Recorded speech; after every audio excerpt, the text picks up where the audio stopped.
जुमा का दिन सिर्फ एक आम दिन नहीं, ये वो बाबरकत दिन है जिसमें की गई दुआ आसमान के दरवाजे हिला देती है।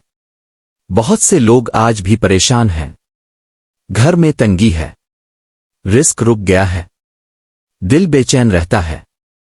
लेकिन आज मैं आपको एक ऐसा जुमा का अमल बताने वाला हूं जो इंशाअल्लाह आपकी जिंदगी बदल सकता है। इस वीडियो को आखिर तक जरूर देखें क्योंकि आखिर में मैं एक ताकतवर वजीफा बताने वाला हूं जो बहुत कम लोग जानते हैं। जुमा का दिन अल्लाह पाक की तरफ से मोमिनों के लिए एक बहुत बड़ा तोहफा है। हदीस मुबारका में आता है कि जुमा तमाम दिनों का सरदार है। इस दिन की फजीलत इतनी ज्यादा है कि फरिश्ते भी इस दिन की अजमत बयान करते हैं। बहुत से लोग सिर्फ जुमा की नमाज को अहमियत देते हैं, लेकिन असल में पूरा दिन रहमतों से भरा हुआ होता है। आज इंसान परेशानियों में घिरा हुआ है। किसी का कारोबार बंद है, किसी के घर में लड़ाई झगड़े हैं, किसी पर कर्ज है और कोई डिप्रेशन का शिकार है। लेकिन अल्लाह की रहमत से कभी मायूस नहीं होना चाहिए। आज अगर आप सच्चे दिल से अल्लाह को पुकारें तो मुमकिन है आपकी तकदीर का फैसला बदल जाए। जुमा के दिन एक ऐसी घड़ी आती है जिसमें मांगी गई दुआ रद्द नहीं होती। सोचें, अगर इस वक्त आप अल्लाह से अपनी हर परेशानी का हल मांग लें तो क्या अल्लाह आपको खाली लौटाएगा? कभी नहीं। अल्लाह अपने बंदों से बहुत मोहब्बत करता है। बस जरूरत है यकीन की और सच्चे दिल की। दोस्तों, दुनिया में हर इंसान सुकून चाहता है।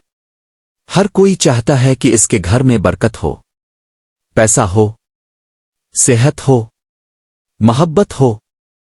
लेकिन हम दुनिया के पीछे इतना भागते हैं कि अल्लाह को भूल जाते हैं।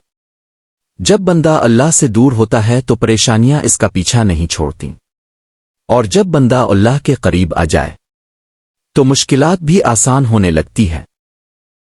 आजकल बहुत से लोग कहते हैं कि दुआ कबूल नहीं होती, लेकिन हमने कब अल्लाह को पूरे यकीन से पुकारा?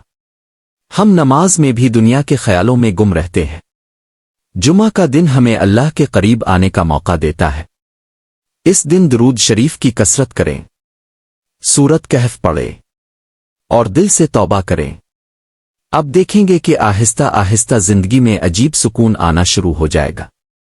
एक बुजुर्ग फरमाते थे, जिस घर में जुमा के दिन कुरान की तिलावत होती है, इस घर से मुसीबतें दूर होने लगती है। आज हम मोबाइल और सोशल मीडिया में इतने मसरूफ हो गए हैं कि अल्लाह का जिक्र ही कम हो गया है। अगर आप सिर्फ जुमा के दिन थोड़ा वक्त अल्लाह के लिए निकाल लें तो इंशाअल्लाह जिंदगी में बहुत बड़ी तब्दीली आ सकती है। और याद रखें, रिस्क सिर्फ मेहनत से नहीं, अल्लाह की बरकत से मिलता है। बहुत लोग दिन रात मेहनत करते हैं फिर भी परेशान रहते हैं, और कुछ लोग कम मेहनत के बावजूद सुकून में रहते हैं। ये सब अल्लाह की तरफ से है। इसलिए जुमा के दिन अल्लाह से रिस्क में बरकत की दुआ जरूर मांगें। अब वो ताकतवर वजीफा नोट कर लीजिए। जुमा के दिन असर की नमाज के बाद 11 मरतबा दुरूद शरीफ, 100 मरतबा या अल्लाह या रहमान या रहीम, फिर 11 मरतबा दुरूद शरीफ। इसके बाद अपनी हर परेशानी, रिस्क, कर्ज, सेहत और दिल की मुराद के लिए दुआ करें। इंशाअल्लाह अल्लाह पाक अपने फजल से रास्ते आसान फरमा देंगे। अगर आपको वीडियो अच्छी लगी हो तो चैनल को सब्सक्राइब जरूर करें और कमेंट में लिखें जुमा मुबारक।